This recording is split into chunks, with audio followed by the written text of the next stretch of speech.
Le hasard a bien fait les choses puisque cette semaine nous avons eu la visite de Frédéric de la Renardière, je rappelle que c'est un faux nom, qui est venu faire étape ici dans son avion pour lequel il n'a pas encore toutes les qualifs, comme il dit. Il est venu en compagnie de son nouvel instructeur, lequel n'est autre que le général d'aviation de 70 ans dont nous avons parlé l'autre jour. Vous savez, l'ancien de la patrouille de France, à qui je vais donner un faux nom aussi, Émile, qui est un grand type chaud avec une grosse moustache, des gros sourcils, des grandes oreilles. Ils devaient partir, ils sont partis tous les deux le lendemain avec Vladimir pour signer un contrat à Munich avec retour dans la journée. Et Frédéric nous a annoncé que le virement pour l'avion avait finalement été validé. Il est donc désormais propriétaire de cet appareil ultra puissant, 550 à l'heure en croisière, 9000 mètres d'altitude, fraîchement repeint en jaune et gris, magnifique. Et grâce à son ami Émile, le vieux pilote de chasse là, et qui avait pris le relais de l'anglais parti aux Caraïbes. La formation touchait donc à sa fin. J'ajoute qu'Émile, le général ex-patrouille de France qui est venu prendre un vin blanc chez nous, samedi, porte un nom à tirette comme Fred, un nom en Ac, un nom en très vieille France, que je suis obligé d'inventer aussi, par exemple celui de Rignac, qui est un nom local auquel sa figure va très très bien. Et il nous a expliqué, ce militaire, cet aviateur de combat, là, que les blocages sur les routes ne l'arrangeaient pas du tout, car il attendait une pièce pour l'avion qu'il avait bêtement fait livrer à Campagnol en camion.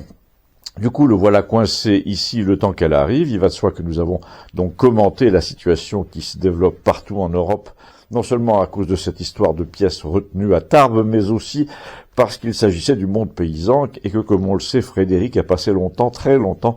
dans les petits papiers, et c'est le cas de le dire puisqu'il remplissait les formulaires,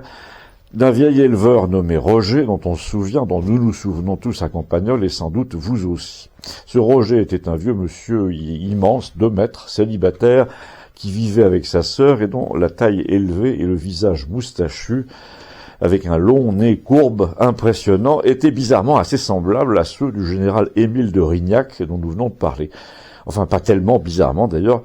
logiquement même, puisque Frédéric est du genre masculin singulier, très masculin et très singulier. Il n'aime que ses aînés, et il nous a rappelé que la première raison pour laquelle il avait sympathisé avec Roger était qu'il l'avait mis sur informatique et qu'il lui avait rempli tous ses papiers dans les années 2000 environ,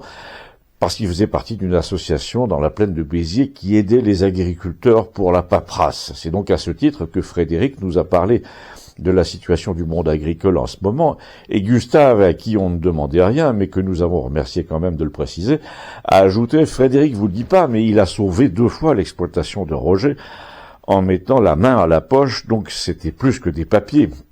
Et Frédéric a ajouté, c'était plus que la poche aussi. Christiane, qui était là, a dit « Frédéric, je t'adore quand t'es comme ça ». En tout cas, Frédéric était à l'époque un jeune homme assez riche, de 35 ans, qui avait des relations très mauvaises avec ses parents, sa famille de Châtelain, qui habitait dans un hangar et qui passait son temps en tenue de chasse et en 4x4. Donc il a consacré une petite partie de son patrimoine personnel à l'époque, 2 fois 50 000 apparemment en 20 ans, au renflouement des contes du vieux Roger, éleveur de brebis, dont il disait c'est quand même l'être le plus moral que j'ai jamais connu, et c'est pour ça qu'il est toujours au bord de la faillite. Donc il nous a dit qu'il avait été témoin de la dérive incroyable des exigences du pouvoir politique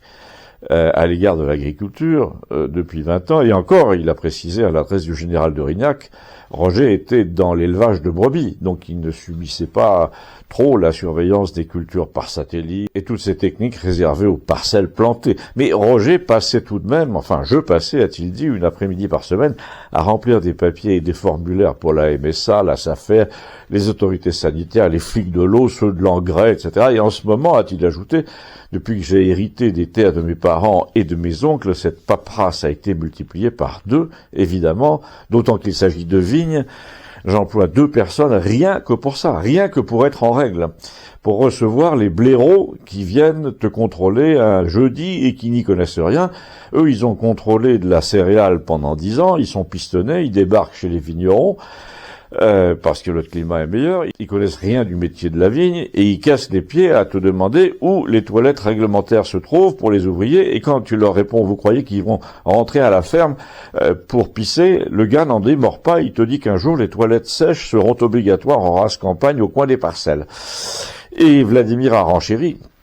Il a dit, il se trouve que dans ma famille ukrainienne, celle de mon père biologique, qui est une famille agricole pas très loin de Tchernobyl, juste en dessous, sur la carte, on est de l'autre côté de l'arnaque européenne. C'est-à-dire que eux, du côté ukrainien, ils produisent sans aucune règle sanitaire, sans toilette pour ouvriers, évidemment, mais sans contrôle pour rien. Ils produisent des trucs, du maïs, du blé, des poulets, de la betterave, qui viennent détruire méthodiquement les revenus des paysans d'ici, de l'Union européenne, puisque eux, les paysans d'ici, ils ont des règles à la con, et tout le monde trouve ça normal. Encore pire, à Salles-Curan, où un frère de mon père adoptif est exploitant, si t'avais vu les drapeaux ukrainiens partout, et gnan, solidarité, je vais tricoter des pulls, il y avait une fille à la mairie qui n'en pouvait plus derrière son petit plexiglas pendant le pass sanitaire à te raconter des trucs sur l'Ukraine, même à moi, tu te rends compte? Je suis sûr que si tu lui demandais de citer les pays limitrophes de l'Ukraine, elle savait pas. Apparemment, comme on le voit sur les routes en ce moment, à des Gustave, les paysans français, en tout cas, trouvent de moins en moins normal qu'on fasse venir tous ces produits ukrainiens sans contrôle. Et immédiatement, il s'est tourné vers Léon, à qui il a demandé s'il avait des intuitions sur l'avenir du mouvement agricole qui marchait sur Paris en ce moment, et il en avait. Mais pour les connaître, je crains que vous n'ayez à passer de l'autre côté de la frontière tracée par Big Brother entre la vérité tolérable et l'autre, au moyen des liens ci-dessous, dont je précise une fois de plus que si vous consultez par téléphone, vous ne les verrez pas, ces liens. Il faut, pour les voir, cliquer sur le titre de la vidéo. À tout de suite, merci.